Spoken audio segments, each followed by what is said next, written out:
Bueno, bueno, buenos días hermanos, bienvenidos. Gracias a Dios por su misericordia en nuestras vidas y por la oportunidad que tenemos de estar juntos otra vez, abrir su palabra y continuar viéndolo a Él, aprendiendo todos juntos.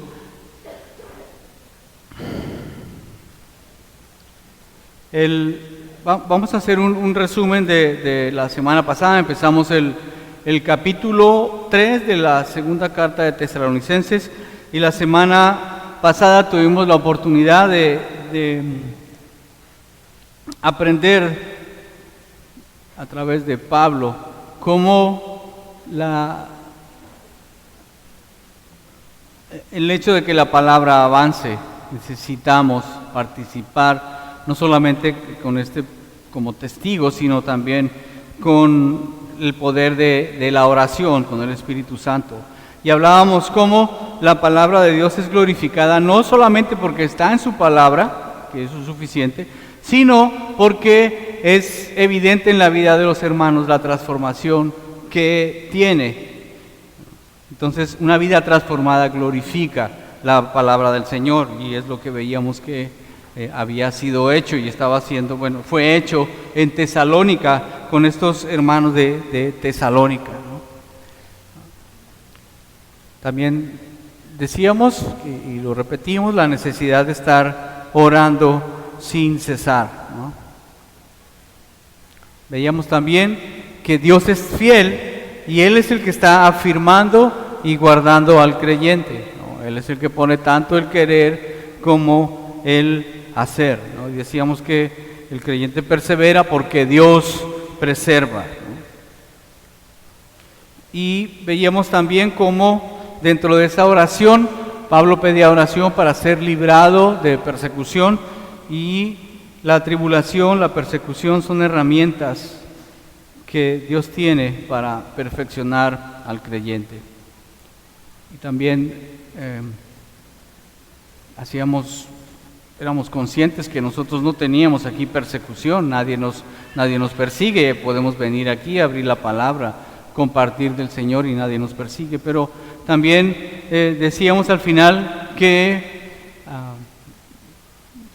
hay una persecución y una lucha en lugares celestiales, vamos a decirlo así, contra todo aquello que sea del Señor, ¿no? Y en el caso nuestro, decíamos, de la familia, hay una lucha grande contra la familia y la vida. Entonces, leyes que aprueben matrimonio homosexual, abortos y toda esa serie de cosas inmorales que es común verlo hoy en nosotros, en nuestro tiempo, es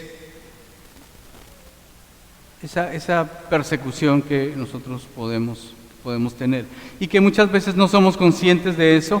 Como creyentes estamos haciendo lo mismo que el mundo hace, estamos aceptando cosas que el mundo hace, y de alguna manera, de manera voluntaria, estamos entonces apoyando esas agendas ocultas que el demonio tiene en lugares como este, en Latinoamérica, en nuestro país, en nuestra ciudad, donde podemos abrir libremente la palabra, y esta persecución es más bien imperceptible muchas veces.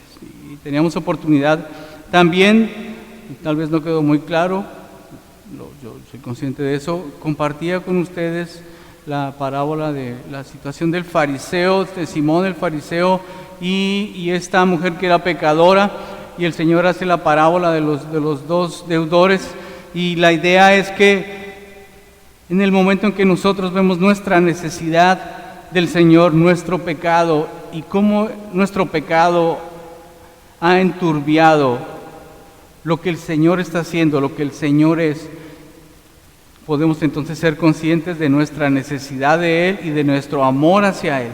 Y eso debería ayudarnos a amar al Señor y a buscarlo más y tener sensibilidad para ese ataque oculto que tenemos en nuestro medio. Y también hablábamos un poco de cómo en aquellos países donde antes la palabra de Dios era fuerte, en Europa, por ejemplo, en Asia Menor, donde estaban las 7 iglesias que están en Apocalipsis, escritas ya no existe el cristianismo, ¿no? Cómo entonces la maldad ha ido avanzando en países, en Europa por ejemplo, en Estados Unidos también, que estamos cerca, y nosotros todavía no tenemos ese ataque tan fuerte, ¿no? Hablábamos del islamismo, ¿no? De la guerra santa, esta del yihad, y estas cosas que a veces lo vemos como muy lejanas, pero realmente están ocurriendo aquí en nuestro mundo, ¿no?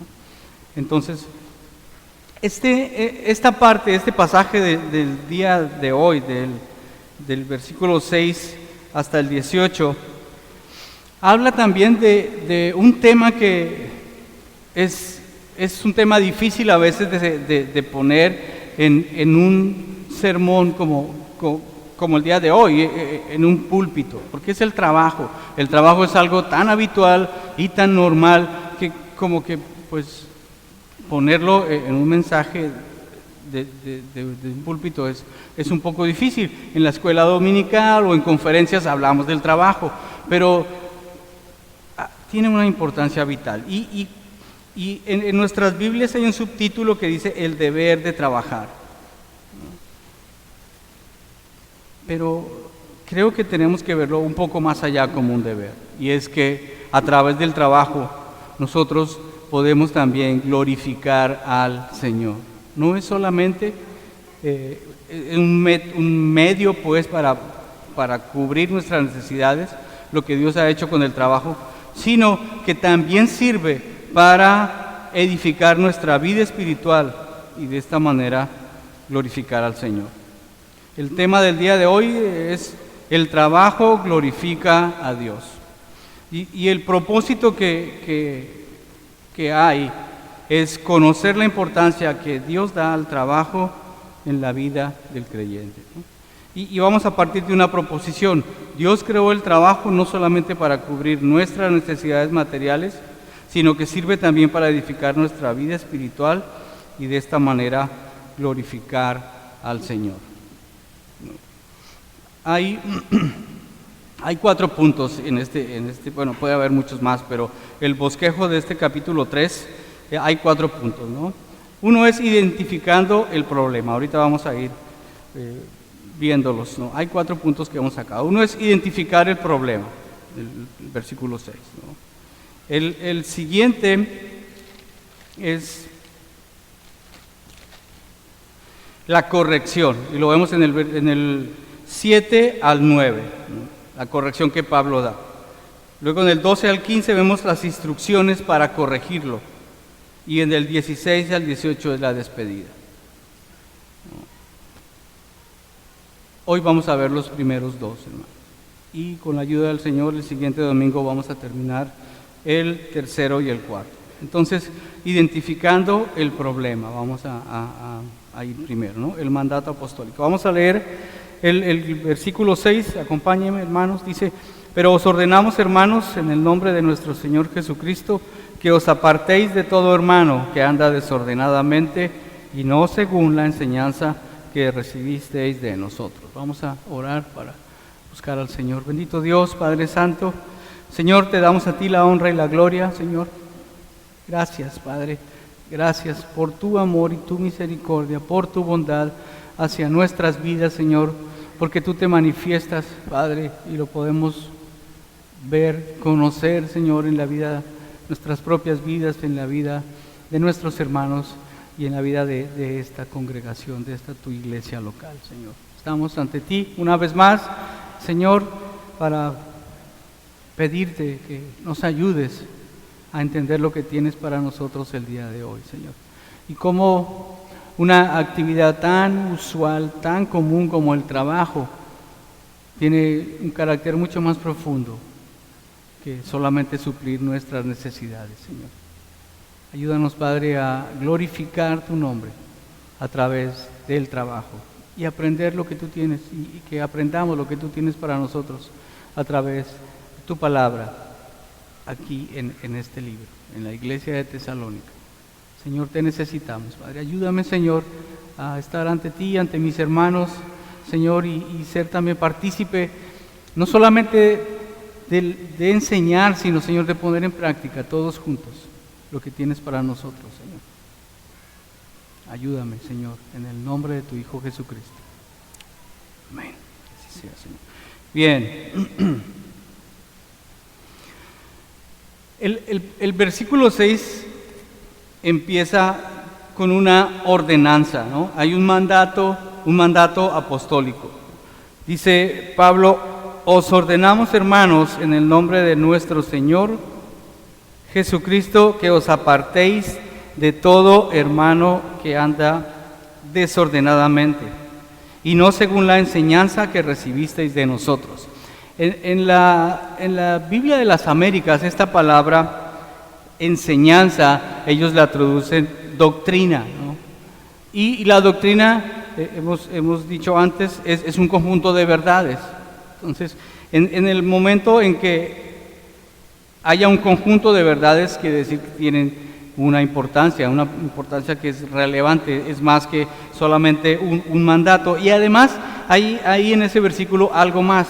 No es solamente la autoridad de Pablo como apóstol, sino que él está diciendo en el nombre de nuestro Señor Jesucristo.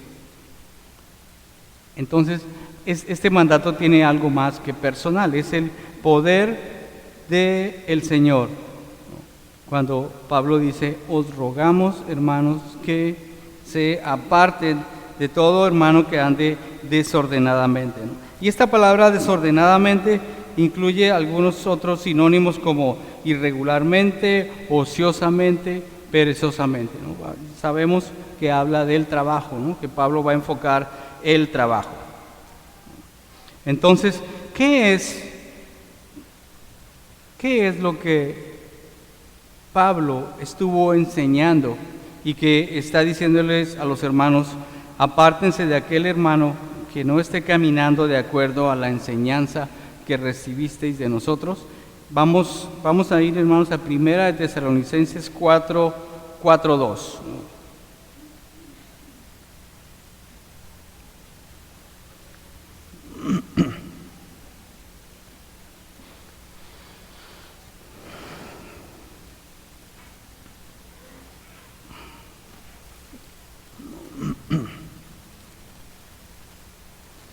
En el capítulo 4 de 1 de Tesalonicenses, la primera carta que Pablo dirigió a los tesalonicenses, hay una serie de enseñanzas, ¿no? En nuestras Biblias viene un subtítulo que dice: la vida que agrada a Dios.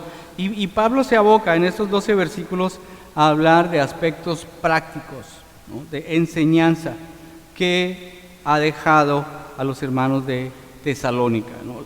Pablo estuvo durante, tal vez, algunos hermanos dicen que un mes, 3 sábados, algunos dicen que tal vez 3 meses estuvo ahí, pero el tiempo que Pablo estuvo en Tesalónica fue corto, ¿no? Relativamente corto. Y Pablo está haciendo un resumen, vamos a decirlo así, en estos 12 versículos. Pero es posible que haya hablado cosas mucho más profundas, y lo único que él está haciendo en el capítulo 4 es hacer un resumen. Entonces, en el versículo 2 y 3, vamos a ir leyendo, ¿no? Desde el primero: por lo demás, el capítulo 4, versículo 1, por lo demás, hermanos, os rogamos y exhortamos en el Señor Jesús, que de la manera que aprendisteis de nosotros, como os conviene conduciros y agradar a Dios, así abundéis más y más. Entonces, aquí vemos una palabra que es aprendisteis de nosotros, ¿no? Hay un proceso de enseñanza. Y en el versículo 2 lo recalca, dice: porque ya sabéis qué instrucciones os dimos por el Señor Jesús. Entonces, hay una enseñanza ahí. En el versículo 3, hay un qué. ¿Qué fue lo que enseñó? Bueno, tuvimos oportunidad de ver los meses pasados. ¿Cuál es el qué? Dice que os apartéis de fornicación, ¿no? Hay un qué. Entonces, decimos... Y vamos a ver que es un conjunto de doctrinas, no solamente que se aparten de fornicación, sino también hay un para, ¿no? ¿Para qué? Para que cada uno sepa tener su propia esposa en santidad y honor. Y también hay un por qué, ¿no? Porque esa es la voluntad del Señor, y eso lo podemos ver en el versículo 3. Pues la voluntad de Dios es vuestra santificación. Entonces, si vemos el qué, el para y por qué de esta enseñanza, podemos ver que es una doctrina que habla de la fidelidad del Señor, y esa fidelidad somos llamados entonces a vivirla y a representar la fidelidad del Señor. Es mucho más amplia, ¿no?, que estos tres. Ahora, vamos al versículo 6, hermanos. Ahí también hay un conjunto de enseñanzas, chicos. Dice, el versículo 6 dice que ninguno agravie ni engañe en nada a su hermano, ¿no? Empieza con la palabra que nadie agravie o engañe en nada a su hermano, ¿no? Hay un para, ¿no? y también es para santificación de cada uno, ¿no? La voluntad del Señor es santificar. Ahora, ¿por qué? Hay un por qué. Dice, porque el Señor es vengador de todo esto, como ya os hemos dicho y testificado. Hay un qué, hay un para y hay un por qué. Este es un conjunto de enseñanzas, es una doctrina. ¿Cuál es? El amor fraternal, ¿no? El amor haga. Entonces hay instrucciones ahí claras.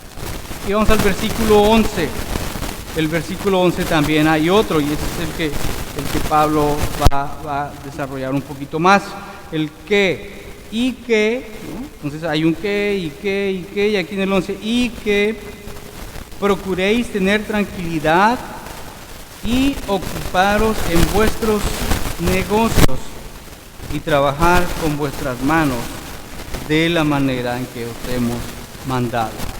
Entonces, igual hay una enseñanza que Pablo había dado, ¿no? Entonces, ¿cuál es el qué? Tener tranquilidad y ocuparse cada uno de los suyos.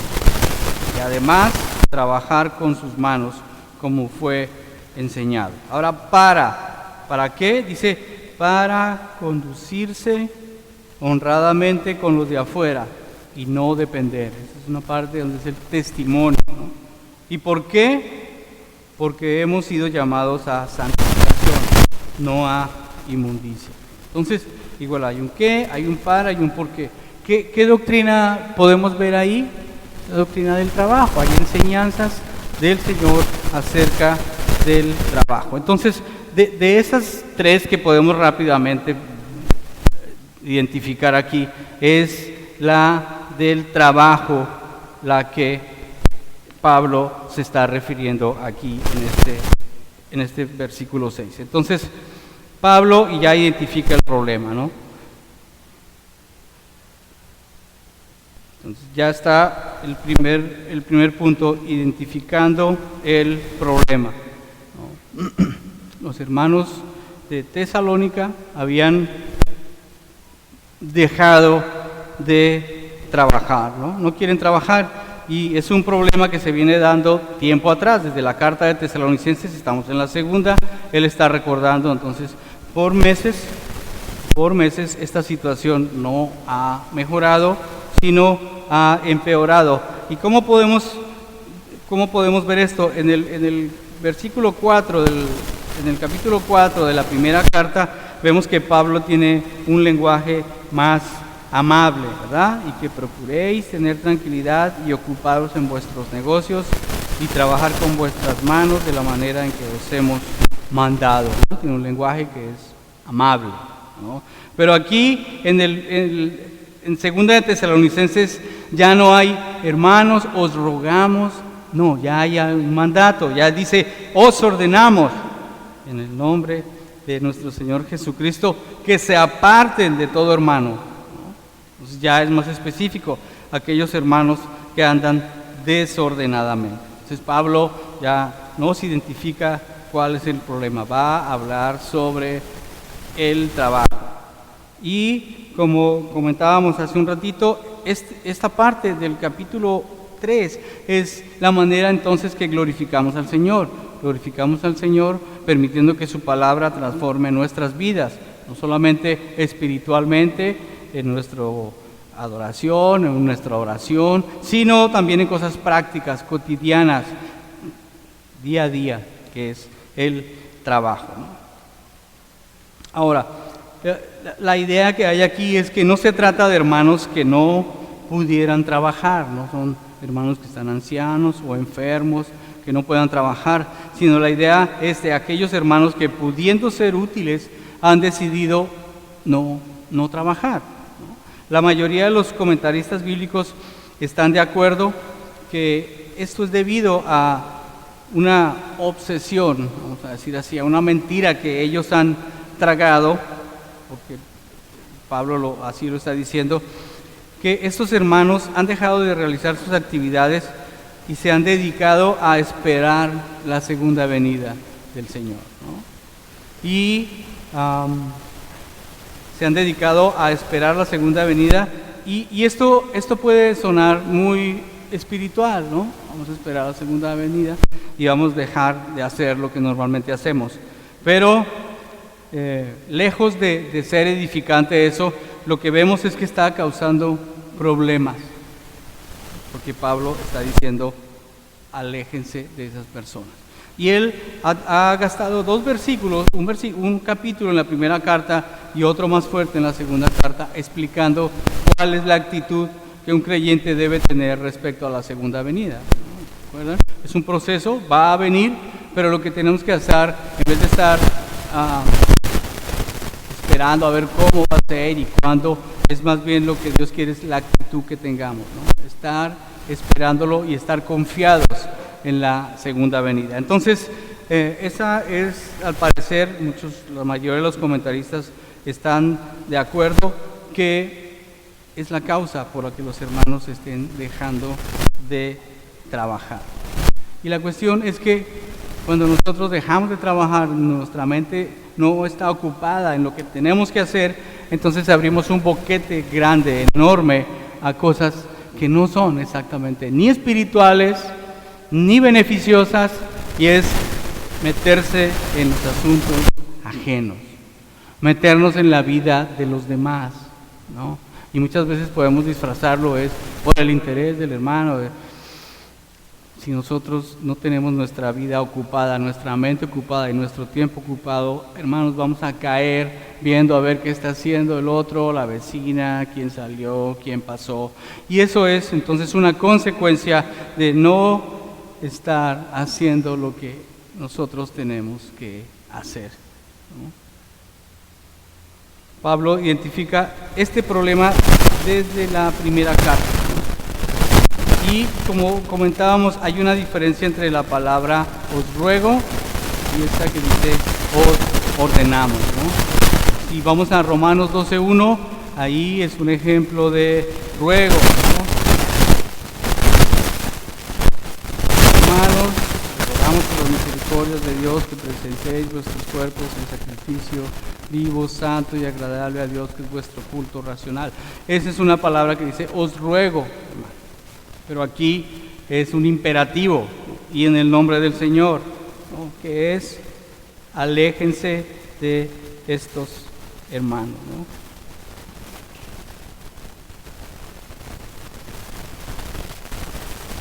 Ahí abrimos un poquito en nuestra mente, en nuestro corazón, para la holgazanería que desemboca en pecados peores, chismes, pecados. Y hay un refrán por ahí que dice: la ociosidad es la madre de todo. Ahora, cuando revisamos la historia de la iglesia, esos movimientos religiosos, esas sectas que han dado fechas, ¿no?, de cuándo va a venir el Señor. Desde principios de la iglesia ha habido hombres y mujeres que se han dedicado a hacer sumas, restas, multiplicaciones, divisiones y dar fechas, ¿no? Y todos ellos han fallado. Y esto es más evidente en los siglos XIX y XX respecto a la segunda venida, ¿no?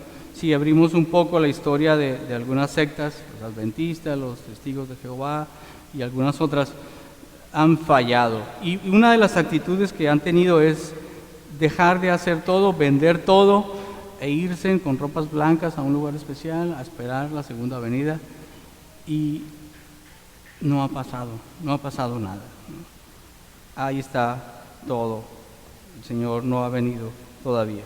Entonces, Pablo ya ha identificado el problema y esa actitud, y podemos darnos una idea de cuál es la causa de de esa situación, ¿no? El estar teniendo un concepto erróneo sobre la segunda venida del Señor. Ahora, ese es el punto 1. Punto 2, corrección del problema. Pablo ya identifica el problema y ahora pasa a hablar de la corrección.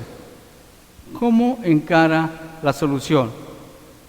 Vamos a pasar al versículo 7 de 2 de Tesalonicenses, capítulo 13. Entonces dice el versículo 7 del capítulo 3, porque vosotros mismos sabéis de qué manera debéis imitarnos, pues nosotros no anduvimos desordenadamente entre vosotros. Pablo empieza a corregir el problema y lo hace de una manera muy especial, con su propia vida, siendo ejemplo, ¿no? Vosotros mismos sabéis de qué manera debéis imitarnos, pues nosotros no anduvimos desordenadamente entre vosotros, ¿no? Y es interesante que no es la primera vez ni va a ser la última vez que Pablo usa su vida como ejemplo, ¿no? Si vamos a 1 Corintios 10, 33, 1 Corintios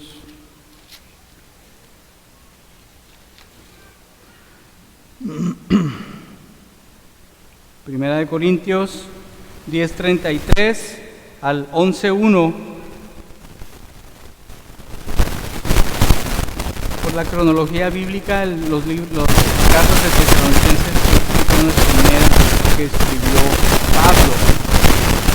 Más adelante escribió otras. Entonces, desde el principio él está usando su vida como ejemplo. El versículo 33 del capítulo 10 de 1 Corintios dice, como también, bueno, vamos al 32, no seáis tropiezo ni a judíos, ni a gentiles, ni a la iglesia de Dios. Como también yo en todas las cosas agrado a todos, no procurando mi propio beneficio, sino el de muchos, para que sean salvos. Y el siguiente que dice, sed imitadores de mí, como yo soy de Cristo. Cuando se escribió esta carta no habían otros libros del canon bíblico del Nuevo Testamento. Entonces, Pablo tiene la autoridad de ponerse como ejemplo, ¿no? Su propia vida como ejemplo, ¿no? Y la situación con nosotros es no ser imitadores de la persona de Pablo, sino de la persona a quien él estaba imitando, ¿no? A Cristo mismo. Pablo seguía a Cristo mismo, ¿no? Y él mismo lo dice, sed imitadores de mí como yo soy imitador de Cristo. Filipenses 3:17 es Efesios, Filipenses 3:17.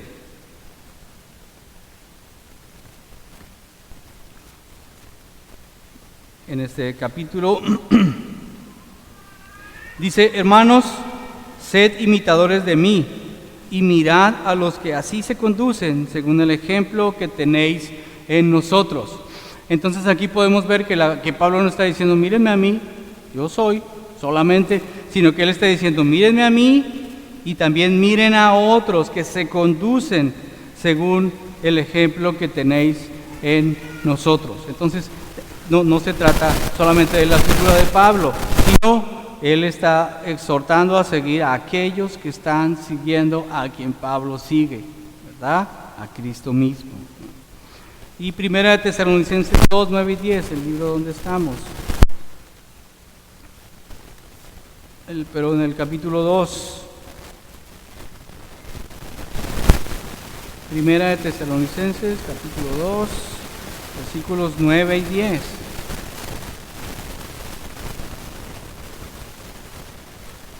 Dice en el 9, porque os acordáis, hermanos, que nuestro trabajo y fatiga... porque os acordáis, hermanos, de nuestro trabajo y fatiga, como trabajando de noche y de día, para no ser gravosos a ninguno de vosotros, predicamos el Evangelio de Dios. Y el versículo 10 dice, vosotros sois testigos, y Dios también, de cuán santa, justa irreprensiblemente nos comportamos con vosotros los creyentes. Aquí aparte hay una enseñanza más. No se trata de seguir solamente por seguir, sino que hay un propósito, el hecho de seguir a Pablo y a aquellas personas que siguen a Cristo. Es que en el versículo 9 dice, os predicamos el Evangelio de Dios. ¿Qué es esto? El testimonio es una parte muy importante. Lo que da validez de las palabras que compartimos con los hermanos es que de alguna manera estamos reflejando ese poder. Y todo esto lo que Pablo hacía, lo hacía para no entorpecer lo que Dios estaba haciendo a través de él en estos hermanos de Tesalónica, ¿no? Ser un buen ejemplo para no entorpecer entonces lo que Dios está haciendo, ¿no? Vosotros sois testigos, dice el versículo 10, de cuán santa, justa, irreprensiblemente nos comportábamos entre vosotros los creyentes. Ahora, hermanos, este modelo, este hecho de seguir, no es solamente para los líderes, ¿no? Las personas que están al frente de un ministerio o de la misma iglesia. Es un llamado a todo creyente, ¿no? En primera de Tesalonicenses, ahí estamos en este libro, capítulo 1, versículos 7 al 9, ahí podemos ver esta situación, ¿no? Causa, efecto. El versículo 1:7 dice, de tal manera que habéis sido ejemplo a todos los de Macedonia y de Acaya que han creído, ¿no? Pablo está enseñando a los hermanos, él está siendo ejemplo. ¿Y qué están haciendo los hermanos? Ahora los hermanos están siendo ejemplo para otras personas. Ellos están compartiendo esa palabra y las personas están viendo lo que, como veíamos en la mañana, somos llamados a reflejar a ese Dios que está con nosotros. Y eso es lo que están haciendo los hermanos de Tesalónica, ¿no? Están siendo ejemplo. ¿Y cuál es esa es la causa, la consecuencia? Está en el versículo 8, porque partiendo de vosotros ha sido divulgada la palabra del Señor, no solo en Macedonia y Acaya, sino que también en todo lugar vuestra fe en Dios se ha extendido, de modo que nosotros no tenemos necesidad de hablar más. Ya Pablo puede estar con muchos deseos de venir otra vez a visitar a estos hijos suyos espiritualmente hablando, pero puede estar tranquilo porque ya la palabra de Dios está corriendo a través del poder del Espíritu Santo y con el ejemplo entonces de los hermanos. ¿Y cuál es el efecto del versículo 9? Se convirtieron los gentiles, los paganos, de los ídolos al Dios vivo, a servir al Dios vivo. Entonces no solamente es con los líderes, es también con todos nosotros. Mateo 5:16 también es otro ejemplo, en palabras del Señor.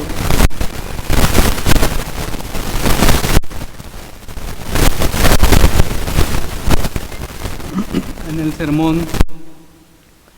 el sermón del monte, el Señor está diciendo aquí en el 14, vamos a leer desde el 14, vosotros sois la luz del mundo. Una ciudad asentada sobre un monte no se puede esconder, ni se enciende una luz y se pone debajo de un almud, sino sobre el candelero y alumbra a todos los que están en la casa.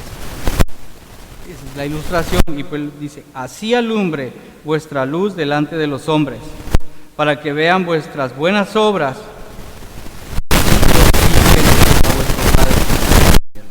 Entonces, el objeto final es glorificar al Señor, ser instrumentos suyos. Y en la mañana teníamos la oportunidad de escuchar cómo un pueblo que había sido hecho exclusivamente para eso falló, como usando la misma palabra de Leonel y de Leonel del autor, estrepitosamente falló el pueblo judío, ¿no? Y esa bendición, ese misterio oculto, como dice Pablo, es pasado a los gentiles, ¿no? Y lo podemos ver nosotros. Entonces, nosotros también necesitamos ser ejemplos. Ahora, Filipenses 2, 14 y 15. Vamos a seguir viendo cómo esa figura de el ejemplo, modelo, sigue estando aquí. Filipenses 2, 14 y 15.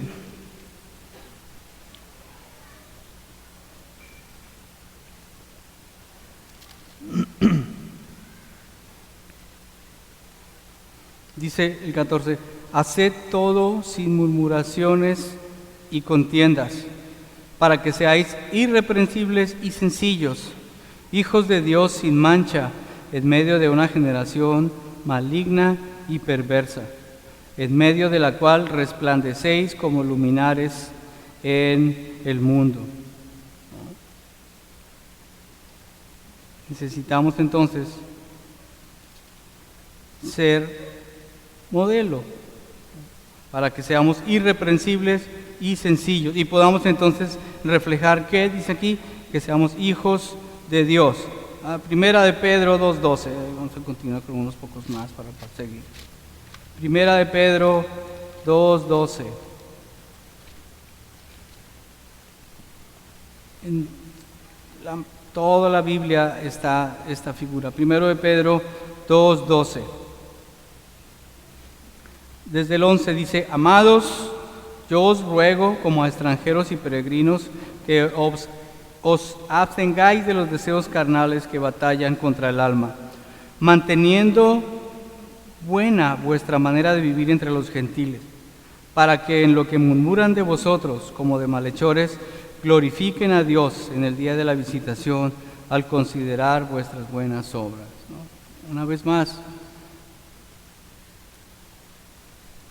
se trata de glorificar la palabra del Señor y mostrarlo a Él, hermanos, ¿no? Ahora, Tito 2, 3 y 7. Vamos a regresarnos unos pocos libros. Timoteo 2, Tito. No solamente se trata de los varones, también todos y cada uno, hombres y mujeres. Tito 2:3, ¿qué dice? Las ancianas asimismo sean reverentes en su porte, no calumniadoras, no esclavas del vino, maestras del bien. Es el ejemplo. Pero no solamente es quedarse con el ejemplo, sino que lo que dice el 4, que enseñen, que sean ejemplo a las mujeres jóvenes, a amar a sus maridos y a sus hijos. Entonces es lo mismo, nosotros somos ejemplo con el poder del Señor para presentar al Señor, ¿no? A ser prudentes, castas, cuidadosas de su casa, sujetas a sus maridos. ¿Para qué? Para que la palabra de Dios no sea blasfemada.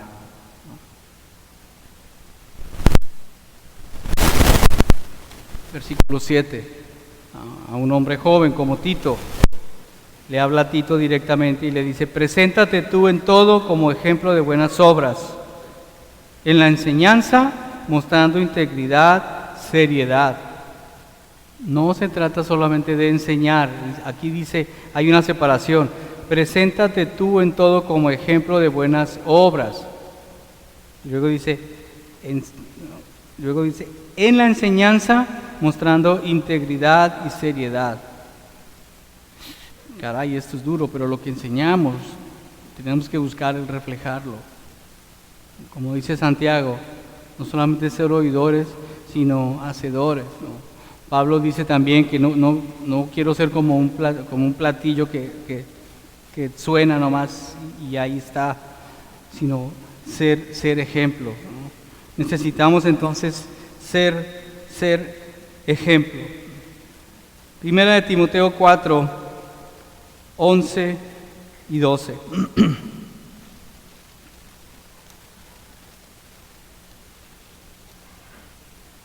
Primera de Timoteo 4, versículo 11 y 12. Le está hablando con Timoteo también, un joven, hijo espiritual de Pablo. Dice, esto manda y enseña. Manda y enseña. Dilo y modélalo, algo así. Ninguno tenga en poco tu juventud, sino sé ejemplo de los creyentes en palabra, conducta, amor, espíritu, fe y pureza. Que nadie tenga en poco tu juventud. No está diciéndole Pablo, tú tienes que pelear para que, aunque eres joven, que te respeten. Él está diciendo, sé ejemplo con lo que tú muestras, y así entonces podemos reflejar lo que el Señor está haciendo en nuestras vidas. ¿Cómo está encarando Pablo el problema? No solamente está dando un mandato, sino está poniéndose él como ejemplos. Y la aplicación, hermanos, para nosotros es la misma. Todos y cada uno de nosotros, como lo hemos visto en toda la Escritura, estamos mandados, llamados a ser entonces ejemplo, ¿no? La vida del creyente ha sido redimida, comprada, y hay enseñanza para seguir, para reflejar ese cambio, ¿no? Y decíamos entonces que glorificamos al Señor cuando nuestra vida transformada, nuestra vida redimida y comprada es transformada por el Señor, y podemos mostrar entonces quién es Dios. Y como dice 1 Corintios 10:31, si pues coméis o bebéis o hacéis cualquier cosa, hacedlo para la gloria de Dios, hermanos. Podemos recapitular ya para terminar y podemos decir, el creyente, todos y cada uno de nosotros, independientemente de la posición que tengamos, hemos sido llamados a ser un modelo, de lo que Dios es. Y la pregunta aquí es, hermanos, ya para terminar, ¿qué es lo que estamos haciendo, hermanos, con la palabra que Dios ha permitido que tengamos aquí en esta su iglesia local, ¿no? Es indudable que el Señor ha permitido que hasta el día de hoy tengamos enseñanza bíblica. Y durante los últimos meses, ya 18 o 20 meses atrás, tal vez, año y medio, hemos visto cómo ha habido ciertos ataques, vamos a decirlo así, y el Señor ha actuado ese mismo día, aquí mismo. Y Él ha permitido, se ha mostrado. Entonces, ¿qué estamos haciendo con esa palabra que hemos tenido la oportunidad de recibir, ¿no? Estamos poniéndolo en práctica. Estamos dejando que sea transformada nuestra vida. Estamos queriendo glorificar al Señor con el poder de su sangre por lo que Él ha hecho por nosotros. Tal vez emocionalmente nos sentimos mal por el pecado. Gloria a Dios. Tal vez mentalmente entendemos la razón del sacrificio de Cristo. Pero voluntariamente estamos, hermanos, dejándonos transformar por la palabra del Señor. Estamos siendo, como el hermano Ramón hablaba, estamos siendo moldeables, enseñables, porque el Señor no va a forzar a nadie a hacer algo que no querramos hacer. Necesitamos desear, anhelar lo que Dios anhela. Y es entonces en ese momento cuando el Señor, en su poder y en su amor, va a transformando nuestra vida.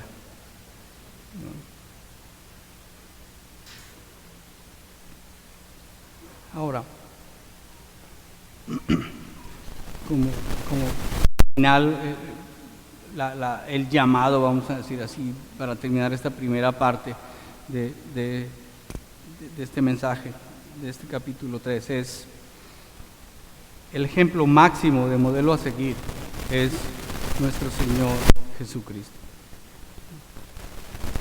Vemos ejemplos en toda la Escritura, los podemos ver ahora, pero nuestro ejemplo máximo es nuestro Señor Jesucristo.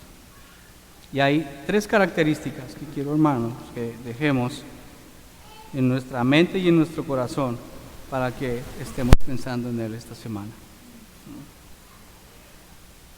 3 características del Señor Jesucristo que sirven como modelo y que nos deben servir y nos pueden servir como modelo. Vamos a Filipenses 2. Vamos a Juan 15, por favor. Juan 15, 12 y 13.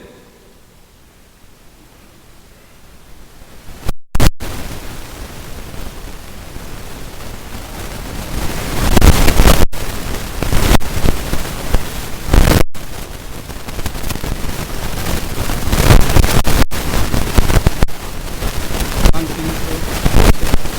Señor, este es mi mandamiento, que os améis unos a otros como yo os he amado. Nadie tiene mayor amor que este, que uno ponga su vida por sus amigos. Vosotros sois mis amigos si hacéis lo que yo os mando. Ya no os llamaré siervos, porque el siervo no sabe lo que hace su Señor, pero os he llamado amigos, porque todas las cosas que oí de mi Padre os he dado a conocer. Cristo es modelo ¿de qué? Es un modelo de amor. Que os améis unos a otros como yo os he amado. Aquí tenemos a alguien a quien seguir. Pablo no dio su vida por hermanos, dio su vida por el Evangelio. Pero Cristo sí dio su vida por todos y cada uno de los creyentes que iban a nacer y por aquellos que creyeron antes que Él llegara. Vamos, hermanos, a Juan 13, 14 y 15.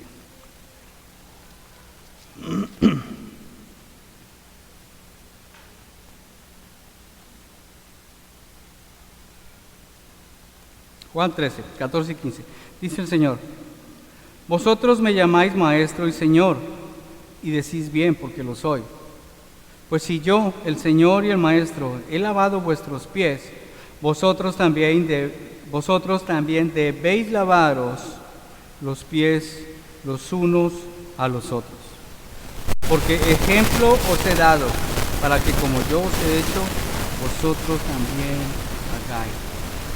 Como yo lo he hecho aquí, este es un modelo de un modelo de amor, un modelo de servicio, y Filipenses 2, saludos.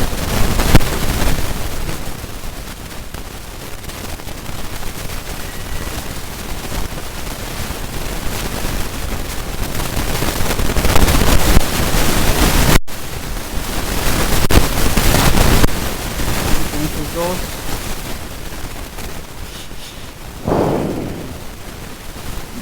Completad mi gozo sintiendo lo mismo, teniendo el mismo amor, unánimes, sintiendo una misma cosa. Nada hagáis por contienda o por vanagloria, antes bien, con humildad, estimando cada uno a los demás superiores a él mismo, no mirando cada uno lo suyo propio, sino cada cual también por lo de los otros. Haya pues en vosotros este sentir que hubo también en Cristo Jesús, el cual, siendo en forma de Dios, no estimó el ser igual a Dios como cosa a que aferrarse, sino que se despojó a sí mismo, tomando forma de siervo, hecho semejante a los hombres. Y estando en la condición de hombre, se humilló a sí mismo, haciéndose obediente hasta la muerte y muerte de cruz. Cristo es un ejemplo de humildad. Amor y servicio. 3 ejemplos que tenemos en Pablo, en Silas, en todas las personas que están en la Escritura, pero tenemos el máximo ejemplo, el de aplicar nosotros aquí: humildad, amor y servicio. La oración modelo dice, perdónanos, así como también nosotros perdonamos a los que nos ofenden. Necesitamos, hermanos, tener estos ejemplos y seguirlos porque tenemos el poder de hacerlo. El que dio ese ejemplo aquí en estos 3 pasajes es Cristo mismo. Él pagó para que los suyos hagan esto y podamos humillarnos como Él humilló, amar con ese amor ágape, amor desinteresado, total, y servicio. Todo. Solamente a unos que me caen bien, a los que no quiera, sino a todos.